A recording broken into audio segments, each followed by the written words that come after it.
can you take this stupid hat off? It's called a crown. Whatever, at least take it off for wins. Wins are when Tank Nation needs their Tank King the most. Woo! Are you just gonna get hammered? Get me a toaster. Magic Angel Robot from Winnipeg. What the hell are you talking about? This team is ruining my life. Okay, maybe just for one video. The Leafs win 4-3 in overtime over the Winnipeg Jets. You know what? I haven't forgotten. Sight's still on the goal. Haven't forgotten the tank. But you never know when you're going to get to do the fist pump for a win again. Because it really was starting to feel like the Leafs would never win again. Like Uncle Leo comes in, shorthanded, blasts one past Michael Hutchinson. Holy crap, Uncle Leo. Didn't know you had that in you. Just a bloody, fantastic shot. Really old school looking goal. But right after that, the Jets score a goal that made me think Bernier is totally in on this. And if you blink, I hope you didn't, it's a 2-1 Jets lead. Like I said, it looked like the Leafs would never win again. But then the rest of the way, in my opinion anyway, the Leafs played with something that Peter Horacek has been asking for. A few hits get thrown, a few headlocks, a few face washes. And earmuffs, kids, but you could just watch as the do give a shit meter was at an all-time high. Okay, maybe not all-time high, but the highest it's been in like 2 months or something. And I will ask you the question of the game right now. Are the Toronto Maple Leafs developing a rivalry with the Winnipeg Jets? Because you know what? I kind of think they are. Before they moved, I thought the Leafs had a weird thing with the Thrashers. Just every time they played, no matter who was winning, who was losing, it seemed to get nasty. And the Jets and Leafs seem to play each other pretty hard. And then you look at the last few games that the Leafs and Jets have played over the last few years, and you go, holy crap, a lot of these are going to overtime. So for the most part, they're super angry, but they're actually good games.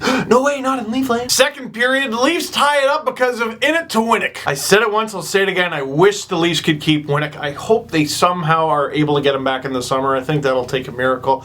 They can definitely trade him for something decent. He's a good player, man. He's not an offensive juggernaut, but he's a good player. Nifty Nazem getting an assist on that goal, always a good thing. And Corbinian Holzer, who should also fetch a first-round pick or something. But of course, the Leafs find themselves down again because of a goal from Michael Frolik, assisted by Tyler Myers and Drew Stafford, aka a goal by Michael Frolik, assisted by Evander Kane, only to have Nifty Nazem, tie it up again in the third. Beautiful from Riley, part of the Leafs' future, and Winnick up and up and up the trade value. And fellow members of Tank Nation, I gotta tell you, I watch these kinds of games with a heavy heart. It's hard enough cheering for the team that you want to win to lose. It's another thing when they have the lead and they lose it. And then they're down and then they tie it. And then they're down again and then they tie it. And then it goes to overtime and they win it. I cheer no matter what, and I'm happy no matter what, and I'm sad no matter what. It's so hard being a Leafs fan. But you know what? No, not in this case. No, not today. The Leafs win.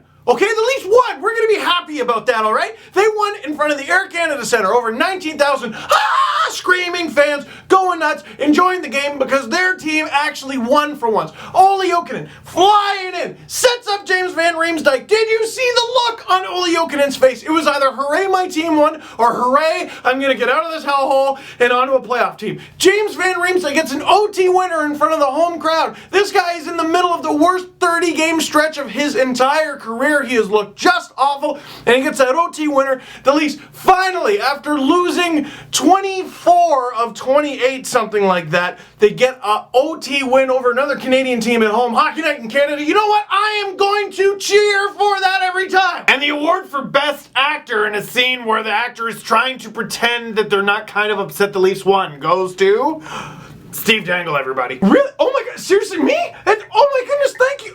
I don't know what to say. So many people to thank. My parents, definitely for letting me stay up late and watch the Leafs when they were actually good. Felix Potvin and Felix Potvin's mask painter, whoever that was. Oh my goodness, thank you so much. You know what, Tank Nation? I think I've been a little hard on you. A little bit too much baptism by fire, and that's my mistake. Sometimes you gotta remember what winning is like. Sometimes you need a little morale booster. Sometimes you need to be reminded what the tank is all about. Winning. But how can tanking be about winning when all it's ever about is losing? Because you lose in the hopes that one day you will win. So let this game be a reminder to you, Leaf fans. Remember what you're doing this for. Hoorah! So that's it for this video. Thank you very much for watching. Click like if you like this video. Click subscribe if you really liked it. Tell all your friends. Answer the question of the game. And we will see what happens next. Don't forget the trade deadline.